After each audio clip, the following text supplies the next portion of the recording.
As I know everyone already knows, we have just had the worst mass shooting to ever occur on U.S. soil. In Orlando, Florida, a gunman opened up on a crowd of people and killed, I believe it's 48 people, injuring at least 50 others. It is the worst event like that we've ever had here. And there's no way to talk about something like this without it being somewhat skewed. There's so much happening here. This was committed by a Muslim. You have the right very angry with Islam right now. They just need any excuse possible to come down on Islam. On the other hand, you have the left who wants any excuse to come down on guns. And the gay community was very viciously attacked. So both sides are very angry. They are both shouting at each other. Unfortunately, significantly more than the person who actually did this. I think we're all aware of the way the human eyes work. One eye sees one image, and the other eye sees a slightly different image. And somehow they bring those together, and somewhere in the middle of your mind it creates an illusion. It's not real. But your mind creates something that it thinks is three-dimensional. What you and I experience in real life happening up here. The problem with omnism is that we have a tendency to see in the worst way possible. Because instead of seeing that illusion, instead of seeing that three-dimensional effect that we're supposed to see, that perhaps is the point of being human in many ways. Omnists have this horrible binocular vision. Actually, it's not binocular vision, it's quite the opposite. We see one image, we see the other image, we see them both at the same time. We don't see the illusion. And I wish that brought us to solutions. Sometimes it does. Sometimes the best it can allow us to do is to give some perspective. As both of the major sides viciously shout at each other, one side saying we need to ban all guns, and the other side saying it's not the guns problem, it's the Muslims, we need to get rid of all the Muslims. Both sides are utterly insane, in my opinion. They are throwing platitudes at each other that don't even make sense. The left wants guns to go. Just get rid of the guns, especially get rid of the assault rifles. Anyone who knows anything about guns knows that's a somewhat meaningless term. What is an assault rifle? There wasn't a ban on assault rifles, whatever that means, which really had more to do with aesthetics than perhaps functionality. And what I mean by that is an assault rifle, according to this ban, was rifles that had pistol grips, rifles that had a particular kind of clip, rifles that had folding stocks. Things that made an assault rifle an assault rifle. You see, really an assault rifle is a machine gun, and that means a fully automatic weapon, not a semi-automatic weapon. That is a weapon that when you hold the trigger down, it continues to shoot, either continuously or in a 3-round burst. Now, the truth is that all fully automatic weapons are not allowed for the average person to own. On the other hand, there is not a whole lot of difference between an automatic and a semi-automatic weapon in this case. In fact, all semi-automatic weapons could be automatic weapons if there was a modification made, sometimes as simple as filing down a pin. Now, depending on how cheaply that gun is made, it might not be automatic for very long. It could jam very quickly. It could even explode. But obviously many of these so-called semi-automatic weapons could be automatic. It is a bit of a misnomer when the right says, well, there's no difference. You keep calling these weapons semi-automatic, but they just, or assault rifles, but they just look like assault rifles. They aren't assault rifles because they are not semi-automatic. These supposed aesthetics do mean something. If the stock folds, if it uses a banana clip, if it uses a pistol grip, there is a reason that soldiers use these weapons. Now, back in World War I, somewhat in World War II, we still had some guns used by the military that still looked like the modern hunting rifle, that were still held like this instead of in a pistol grip. There is a reason that the military has moved to what we would call an assault rifle, a fully automatic assault rifle. Obviously, that pistol grip has an advantage. Obviously, the different kind of clip has an advantage. If you try to put an extended grip, a clip rather, on a hunting rifle, well, it's technically possible, but they don't tend to make them. You can get a hold of them. They are not as effective. They are not as easy to use. Not having a folding stock, etc. There is a reason that every time someone perpetrates something like this, you never hear someone shooting up a school with a 30-06 hunting rifle. Why? The bullet's this big. It's huge. It's tremendously more powerful than what you would get with an A-15. And in this case, of course, it wasn't actually an A-15. I think it turned out being a Sig Sauer or something. It doesn't really matter. The point is, the left definitely does have a point with these assault rifle concepts, which, yes, are somewhat aesthetic, but they do make a gun more effective. At the same time, the left is completely deluded, in my opinion, when they keep saying, well, we'll get rid of this problem if we get rid of assault rifles, often not really knowing what that means. But regardless of that, they won't get rid of them. They won't.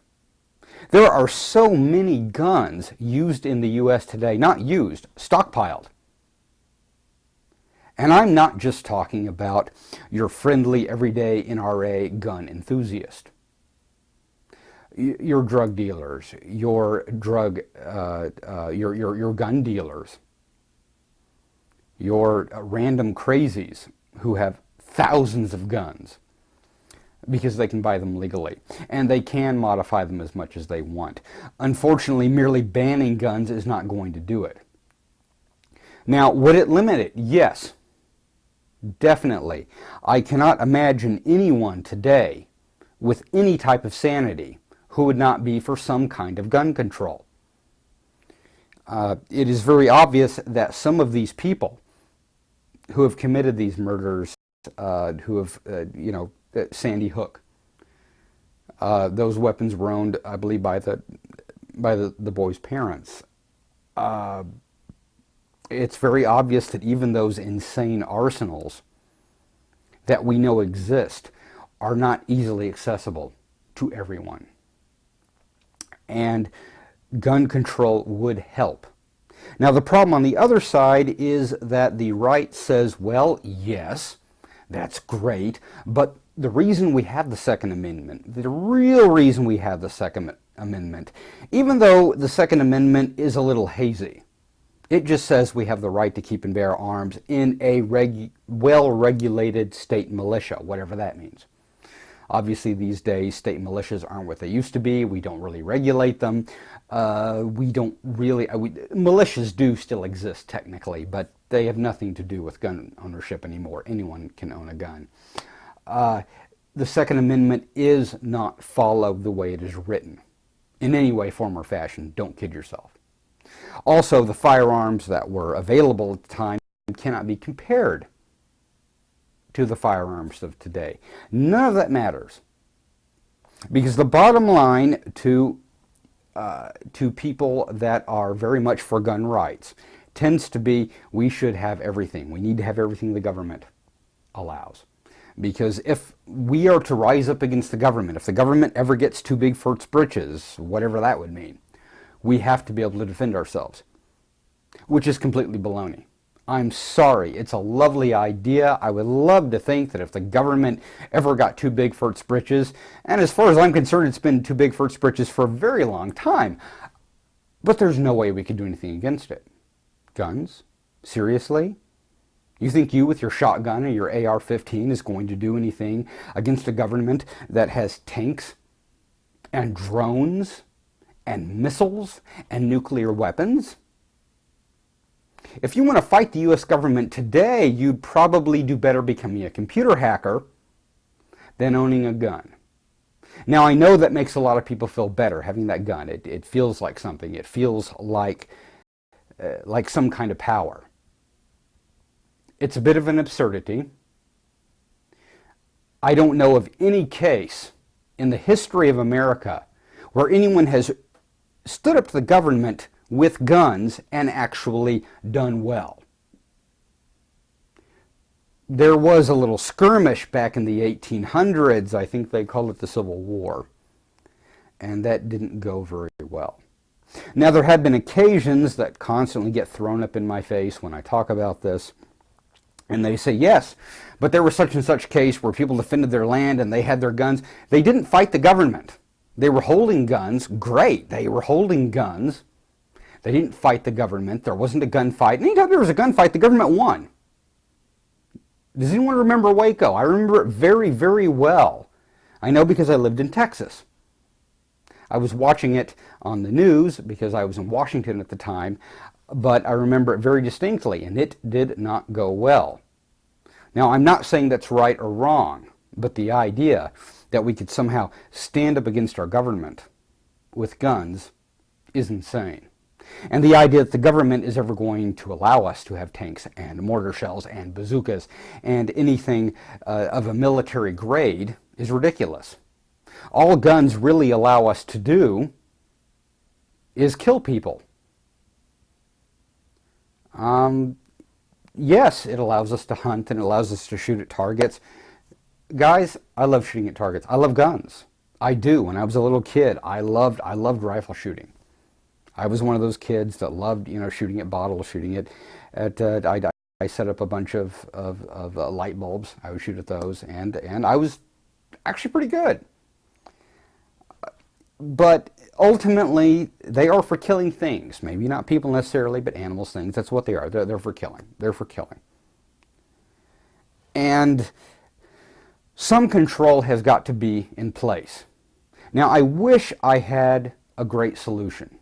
If the left honestly thinks they can take guns away from America, they're kidding themselves. You couldn't. There is no way in hell you could ever take guns away from America. Not completely take them. If you stopped their sale now, completely said, okay, no more guns are going to be sold. None. And I'm not just talking about assault weapons, whatever that means, but pistols and rifles and everything. It doesn't matter. We have so many guns now, we could probably fight several wars with them. And if you really wanted to, you could take all of those quote-unquote assault rifles and you could modify them. Now, perhaps the lower receiver isn't as good in a lot of these quote-unquote rifles, and you might have to modify them. You might have to have a better lower receiver that could shoot fully automatic, but that's possible. It could certainly be done. We could never get rid of all of those. The solution we will come to will have to be more interesting and probably more drastic. I think if anyone was to suggest that the military go in and take everyone's guns away, it would be disastrous. Too many people own guns. Too many people identify too much with guns. And if you did do that, if you said every law-abiding person hand in your guns, what would happen? Well, the only people left with guns would be those drug dealers and arms dealers and black market people who have thousands of guns stowed away. They would be the only ones with guns. The idea of a good guy with a gun beating a bad guy with a gun is kind of ridiculous. I hate to say that, but it is. We love to think of that, of Grandpa with his pistol, fending off some perpetrator. It happens on occasion. It does. It usually doesn't. In real life situations, the reason, and I hate to put it this way, but the reason that those people are able to come in and kill a bunch of people has nothing to do with ability, and it has nothing to do with gun training, and it doesn't even necessarily have anything to do with having a gun. It has to do with being crazy. And I don't care whether these people are on medication or whether they have been seen by psychiatrists. Anyone capable of taking someone else's life is nuts, especially in a situation like that. Even in military situations, even in Vietnam, where people were just mercilessly slaughtered civilians. Let me tell you, those people were nuts at the time. That is not something people easily do, and it is very difficult to fight a crazy person. It's not impossible. I'm certainly glad that people are talking about how to fight these people. Everybody ganging up on the person, throwing chairs, whatever you have to do to stop it. But unfortunately, the idea that one guy with a pistol in his belt is going to stand up against it probably isn't going to work. It could. But let me ask you this. If that could work, let's say that anyone who was going to commit a mass shooting knew that any place they were coming into, everyone was going to be holding a gun. Is that really the world you want to live in? Do we really want to live in a world where the populace has to be armed just for the possibility that someone might come in and shoot up the place? I don't want to live in that world. What I love about civilization is that we don't live in the Old West. If I want to go down to the shooting range and shoot a machine gun, great. You know, I'm actually glad I can do that. I don't. I've never gotten a chance to do that. If I ever do, there's a few things I would love to shoot. I think I would love to take apart an old 1940s car with a Thompson machine gun. That would be a lot of fun. Would I give up that right for no one to ever die again? Yeah, I'd give up that right. I could live with that. Is there an easy solution? No, I don't think there is. I think both the left and the right are out of their minds. The left for thinking that the problem is entirely guns, the right for trying to blame it on everything else, trying to blame it on Islam, for heaven's sakes. All the millions and millions of perfectly peaceful Muslims. I wish everyone knew some Muslims. I really do. I wish everyone knew a few to know, these nutcases that go in and do these things, these are not your average everyday Muslim. And it's not as if we haven't had plenty of these shootings perpetrated by Christians, perpetrated by atheists, perpetrated by I don't know, the belief system of all these different people. But whatever causes someone to go in and shoot a bunch of people, that is not religion. That is not a belief system. That is insanity. I'm the Urban Omnist. For now, I will get off my high horse. But tragedies like this can't be ignored. They just can't. I wish I had an easy solution. But if we're to arrive at that solution, we have got to look at both sides. And we do have to come up with a real solution, not just throw platitudes at each other and scream on the internet and throw stupid memes up on Facebook, which I think everyone watching this probably has experienced. We have to come up with something that actually resembles peace. And I personally don't think that peace comes from the muzzle of a gun. But I'm not sure what it does come at. I'm the Urban Omnist. I'll see you guys later.